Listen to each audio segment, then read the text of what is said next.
आपल्याला माहितीच आहे की सर्वोच्च न्यायालयाने मराठा आरक्षणाला स्थगिती दिलेली आहे आणि त्या पार्श्वभूमीवरती फक्त राज्यातच नाही तर आता दिल्लीत देखील हालचाली सुरू झालेल्या आहेत। खासदार छत्रपती संभाजीराजे यांनी राष्ट्रवादी काँग्रेसचे अध्यक्ष शरद पवार यांची आज भेट घेतली आणि या नेत्यांमध्ये सविस्तर चर्चा झाली। मराठा आरक्षणाबाबत ते टिकवून ठेवण्यासाठी काय काय पर्याय आहेत यावरती सविस्तर चर्चा झाल्याची माहिती त्यानंतर संभाजीराजेंनी दिली आहे। मुळात शरद पवारांनी 4 पर्याय सुचवले असून त्यापैकी कोणता पर्याय टिकू शकतो हे पाहावे लागेल असं संभाजीराजेंनी सांगितलेलं आहे। त्यांच्याशी बातचीत केली आमचे प्रतिनिधी रामराजे शिंदे यांनी। मराठा आरक्षण प्रकरणी राष्ट्रवादीचे संस्थापक ज्येष्ठ नेते शरद पवार आणि राज्यसभेचे खासदार संभाजीराजे यांची भेट झालेली आहे। ही बैठक 6 जनपद येथे झाली, चर्चा झालेली आहे बराच वेळ। राजे, काय चर्चा झाली या बैठकीमध्ये?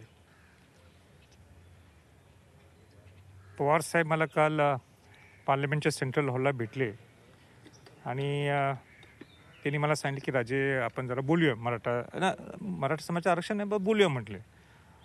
तर मी ठीक आहे म्हटलं। आज सुद्धा सकाळी आमची भेट झाली राज्यसभेत। त्यावेळी पवार साहेब म्हटले की हा पहिला 0 आवरचं सेशन संपल्यानंतर आपण घरी या म्हणून।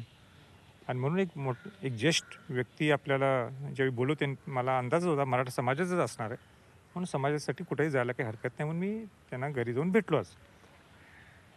पण आनंदाची बाब ही आहे की पवार साहेबांनी हा विषय सिरियसली घेतलेला आहे।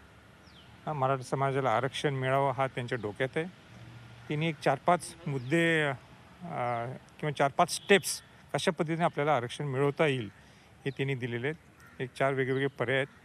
त्यातला पहिला पर्याय त्यांच्या दृष्टिकोनातून तो सोयीस्कर असं त्यांचं म्हणणं आहे। मी जर अभ्यास करायला लागलो कारण मी अभ्यास कारण मुळात मी विद्वान नाही आहे। अच्छा, दुसरा मुद्दा म्हणजेच की ज्या प्रकारे एक मागणी पुढे आता आलेली आहे की केंद्र सरकारने यामध्ये लक्ष घालावं। आज राज्यसभेमध्ये सुद्धा उच्चार करण्यात आला। मला सांगा की केंद्र सरकार लक्ष घालू शकतं का जर राज्याचा कायदा असेल तर? नाही, आता प्रश्न हा राज्याच्या संबंधितलाच विषय आहे, त्यात काही दुमत नाही आहे। पण तामिळनाडूचा विषय जो 69% जे आरक्षण मिळालेलं आहे ते कसं स्टँड झालेलं आहे त्याला सेंट्रलच्या ह्याच्या माध्यमातून क्लिअर झालंच असणार ना त्यापूर्वी।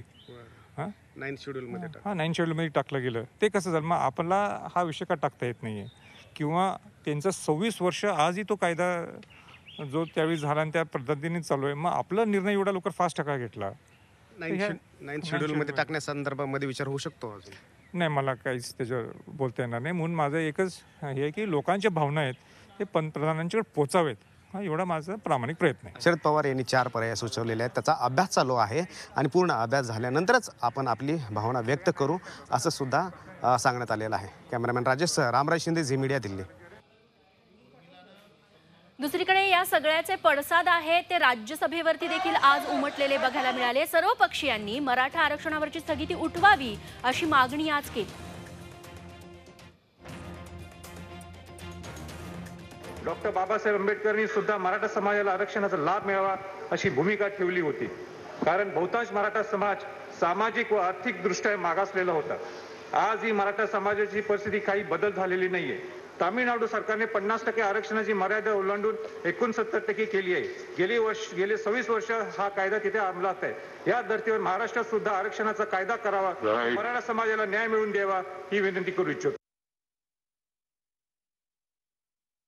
सर, जो बात पूरे महाराष्ट्र में भी चर्चा की है, जिसमें मराठा समाज को बड़े संघर्ष के बाद आरक्षण मिला था और जो सर्वोच्च न्यायालय का अभी का जो डिसीजन आया है उसमें ये आरक्षण खतरे में आया है, ऐसी सबके सामने स्थिति है।